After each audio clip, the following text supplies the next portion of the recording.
Hello and welcome to Clearview News Desk. We are reaching you live from Nigeria's capital city, Abuja. I am Gloria Atabu. South African singer Tyler on Sunday won the award for the Best African Music Performance category at the 2024 Grammy. The female rapper beat off competition from Nigerian acts David Adeleke, also known as Davido, Ahmed Ololade aka Ashake, and Damini Ogulu aka Burna Boy. Tyler's Water saw off songs by Davido's Unavailable, Ashake's Amapiano, Burna Boy's City Boys, and Ira Star's Rush. The song Water made the top 10 across 16 countries, including the UK and the US. The award was presented at the 66th Grammy Award premiere ceremony at the Pickup Theatre in Los Angeles. Also, in the spirit of sportsmanship, Grammy-nominated Nigerian singers Davido and Ira Star have congratulated their South African counterpart, Tyler, for winning the maiden Best African Music Performance category at the 66th Grammys. Meanwhile, Chioma Adeleke, wife of Afrobeat star Davido, has reacted to the loss of her husband at the 66th edition of the Grammy Awards. Davido was nominated in 3 categories but lost them all to Tyler from South Africa, Shakti from India, and Bella Fleck from the United States. Chioma offered the singer words of affirmation and her full support in a post on the photo-sharing app Instagram. She said, Davido surpassed the Grammy Awards and any significance the plaque may have had for the singer's success. There has always been intense football rivalry between Nigeria and South Africa. A meeting of these two great African teams will decide the first entrant to the 2023 Africa Cup of Nations final when they meet on Wednesday. The Super Eagles have conceded just 1 goal at this AFCON and dispatched Angola in a tight game to qualify for the semi-finals. But Bafana Bafana matched their run of 4 consecutive clean sheets as goalkeeper Ronwen Williams delivered the heroics in their penalty shootout win over Cape Verde. We have a preview of the match. The historical record between Nigeria and South Africa in the area of soccer can never be ignored. Over the years, the Super Eagles have often demonstrated a certain level of dominance against Bafana Bafana. This familiarity will breed confidence within the Nigerian camp as they look back on past victories and positive performances against their South African counterparts. The psychological advantage gained from this history could prove to be a crucial factor in navigating the high-stakes semi-final clash. Furthermore, when dissecting the playing styles and tactical approaches of both teams, the Super Eagles may see certain vulnerabilities in the Bafana Bafana setup that might align with their strengths. But many sports analysts, including Eniola Olatunji, say the South Africans could dominate the game as they have better ball control and passes, which are ingredients of victory.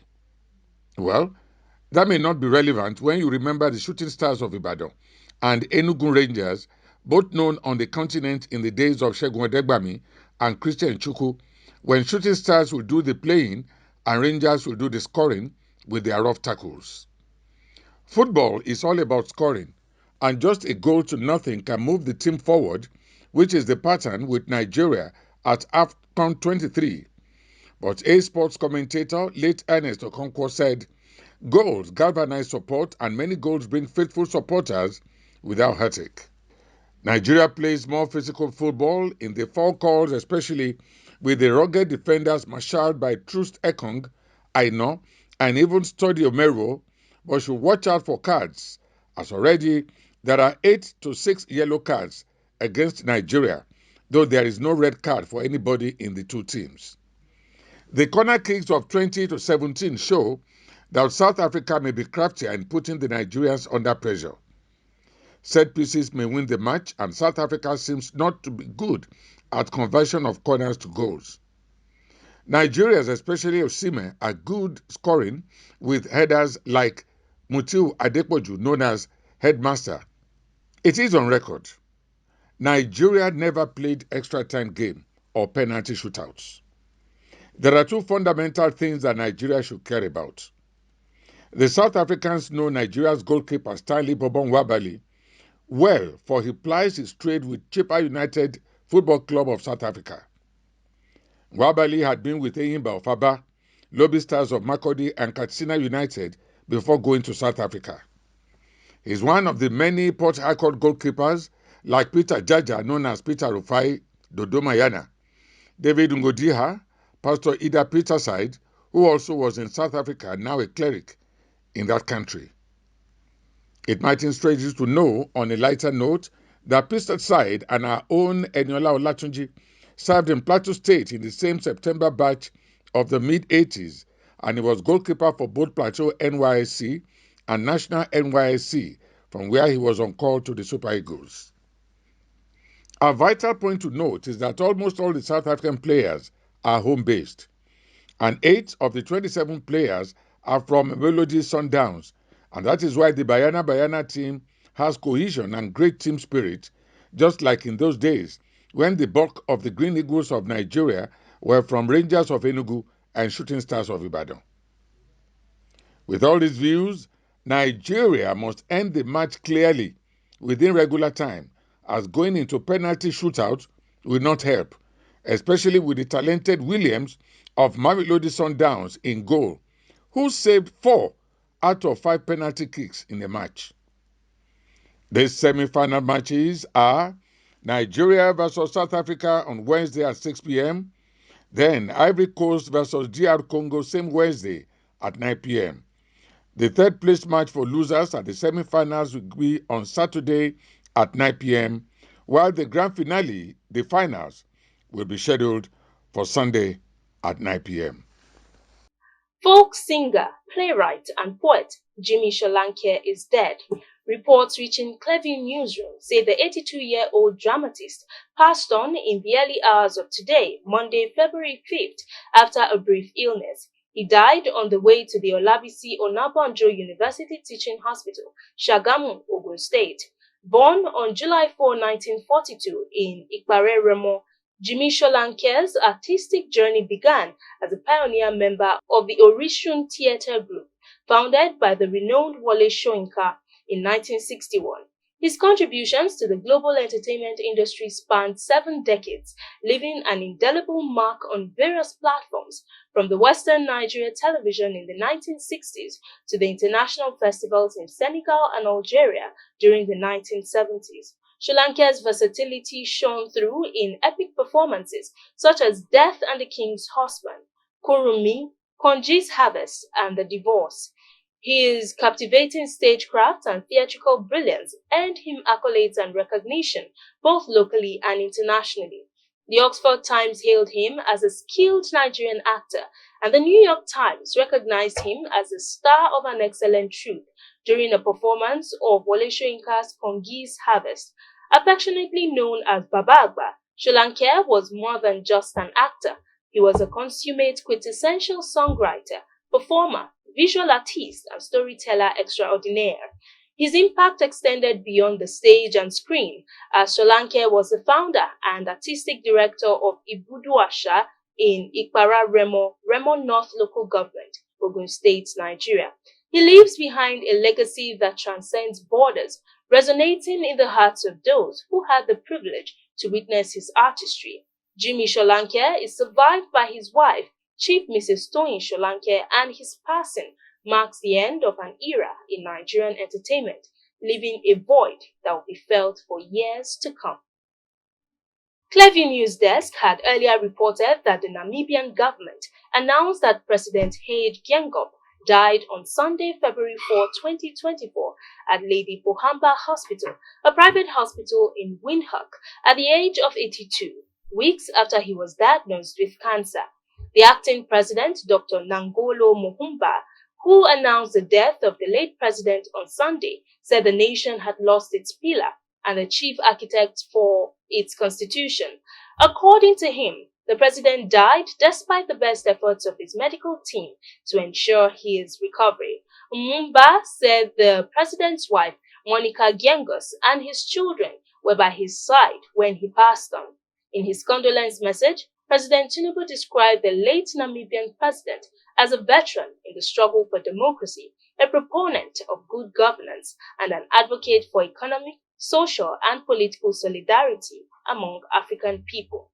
South Africa's President Cyril Ramaphosa has also expressed sadness over the death of Gengop. Reacting to the sad news, Ramaphosa, in a lengthy post via his X account, wrote, "Today, South Africa joins the people of our sister state Namibia in mourning the passing of a leader, patriot, and friend of South Africa. Our thoughts and prayers are with the Gengop family and the people of Namibia who have lost an outstanding leader. Namibia, like South Africa, is due to hold elections this year 2024. Ramaphosa reflected on the privilege he had as recently as October 2023 when he was hosted by President Gengop, Madam Gengop, and the cabinet during his working visit to Namibia." The death of Namibian President Hage Geingob on Sunday, February 4, 2024, at the age of 82, has made us at Clearview News Desk to recollect that while many African leaders successfully completed their tenures, some others died in office. There are those whose causes of death are known, while some others remain undisclosed or unknown. However, our checks have revealed that most African presidents who died in office passed on due to long-term illnesses, heart conditions, and even assassinations. Here are 14 of such African leaders who died in office. Former Tanzania's President John Magufuli died in 2021 at 61 from a heart disease that had plagued him for a decade. He was Tanzania's first president to die while in office. Pierre Nkurunziza of Burundi, 2020. Pierre had been president of Burundi for 15 years and had no plans of stepping down. However, he died when his successor, Evariste Ndayishimiye, was about to be sworn into office. He came into office at 40 and bowed out at 55 years. Nkurunziza suddenly passed on of a heart attack in June 2020. John Atta Mills, Ghana, 2012. Atta Mills died in his home country of stroke and throat cancer at 68. He won the presidential election in 2008 and was in office for only 3 years. Muammar Gaddafi, 2011.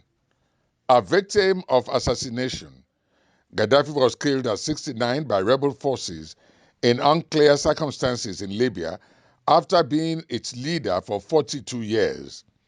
He seized power from the Libyan monarchy following a bloodless military coup in 1969, but his leadership came to an end in the aftermath of the Arab Spring Revolution. Umaru Musa Yar'Adua, 2010. Yar'Adua died at 58 from pericarditis in Nigeria. He had been in office for only 3 years. His campaign was punctuated by his absence, even as the candidate with reports of health-related complications. After his election in April 2007, Yar'Adua's health deteriorated quickly. Omar Bongo. Advanced intestinal cancer killed Omar Bongo in June 2009 in Barcelona, Spain, after being in office for 42 consecutive years, non-stop in Gabon. He died at 72 and was one of the longest-serving rulers in history. President Asingbe Eyadema of Togo was one of Africa's longest-serving heads of state. He died in office after ruling his country continuously non-stop for 38 years. He reportedly suffered a heart attack in his hometown of Pia in southeastern Togo and died on his way to Europe for treatment. Eyadema, a former army colonel, came to power in a 1967 coup. The president of Somaliland, Mohamed Egal, died in 2002. According to Somali officials, his death was as a result of complications during a medical procedure at a South African military hospital. He was 73. Laurent Kabila, born 1939, Jatteville, Belgian Congo, now Democratic Republic of the Congo, died January 18, 2001. He was the leader of a rebellion that overthrew President Mobutu Sese Seko of Zaire in May 1997. He subsequently became president and restored the country's former name, Democratic Republic of the Congo. Kabila was shot by a bodyguard. at his presidential palace in Kinshasa. And that's the news. You can follow up on latest events and happenings around you via our social media platforms on Facebook, Instagram, and YouTube at Clearview News Desk, or via our handle on X, formerly known as Twitter, at Clearview Online.